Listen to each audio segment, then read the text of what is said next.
कञ्चनपुरको पुनर्वासमा पुराना समितिका सदस्यहरूलाई लक्षित गरी सञ्चालन गरिएको 5 दिने आधारभूत तालिम सम्पन्न भएको छ। महिला बालबालिका तथा ज्येष्ठ नागरिक शाखाको आयोजनामा सञ्चालन गरिएको उक्त तालिम आइतबारदेखि सुरु भएको थियो।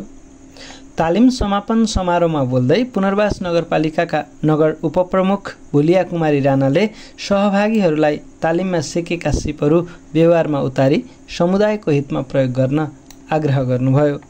तालिम लिइसकेपछि व्यवहारमा उतार्न आवश्यक रहेको बताउँदै उहाँले घर परिवर्तनको जग आमा भएको र आमाले चाहे जे पनि गर्न सक्ने बताउनुभयो।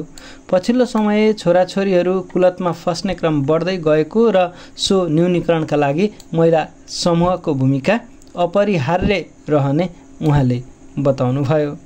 आधा आकाश ढाकेको महिला भनेर हामी जहाँ पनि सम्बोधन गरेका हुन्छौँ, तर अझै पनि हाम्रो महिला दिदीबहिनीहरूको अवस्था जुकै क्षेत्रमा भन्ने हो भनेपछि तपाईको पुरुषको तुलनामा तुलनात्मक रूपले हाम्रो सहभागिता चाहिँ कमै देखिन्छ। हामी व्यावहारिक रूपमा एकदम कम देखिन्छौँ। अहिले पनि नेपालकै संविधानको कुरा गर्ने हो भने हामीलाई जुन 33% को कुराहरू भइराखेको हुन्छ, तर त्यो 33% मा पनि हामीले पुरा महिलाहरू नपरेको अवस्था हुन्छ र त्यसमा पनि अहिले नेतृत्वको सवालमा कुरा गर्ने हो भने प्रमुख र उपप्रमुखकै कुरा गर्ने हो भने अझै पनि हाम्रो मानसिकता के छ भनेपछि प्रमुख भनेको पुरुष हुनुपर्छ अनि उपप्रमुख भनेको महिला हुनुपर्छ भन्ने।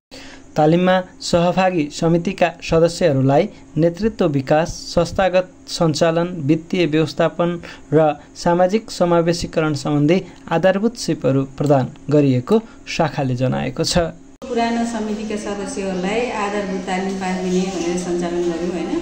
त्यसमा चाहिँ हामीले 5 दिनमा चाहिँ 20 वटा विषयमा हामी चाहिँ उहाँहरूलाई सिकाउँछौँ।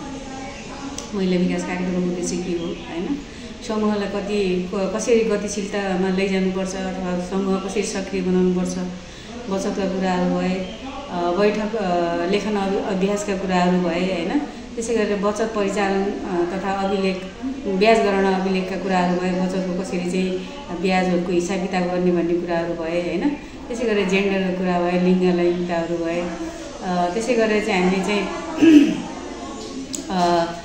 परिवार नियोजनका कुराहरू भए होइन, अनि महिला सशक्तिकरणका कुराहरू भए, अनि त्यसै गरेर चाहिँ नेपालमा महिलाको अवस्था कस्तो छ र हामी चाहिँ कसरी चाहिँ हाम्रो अवस्थालाई सुधार्नुपर्छ भन्ने कुराहरू भए, महिला सशक्तिकरणका कुराहरू भए, त्यसै गरेर मानव बेचबिखनका कुराहरूको लागि चाहिँ हामी उहाँहरूलाई चाहिँ चेतना अभिवृद्धि गराएर समितिले चाहिँ यस्तो खालको भूमिका पनि वहन गर्नुपर्छ है।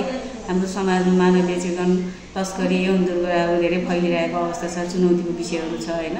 यसलाई चाहिँ समाधान गर्नुपर्छ, यो पनि हाम्रो जिम्मेवारी हो। विकासको साथसाथै एउटा सभ्य समाज निर्माण गर्ने चाहिँ हाम्रो चाहिँ एकदमै ठुलो भूमिका पनि हो र जिम्मेवारी पनि हो भन्ने कुराहरूमा पनि हामीले चाहिँ सिकाउँछौँ भने नेतृत्वका कुराहरू पनि सिकाउँछौँ। तालिममा विभिन्न समूहमा रहेका महिलाहरू, महिला अधिकार कर्मी, शाखाका कर्मचारी तथा पत्रकार लगायतको उपस्थिति रहेको थियो।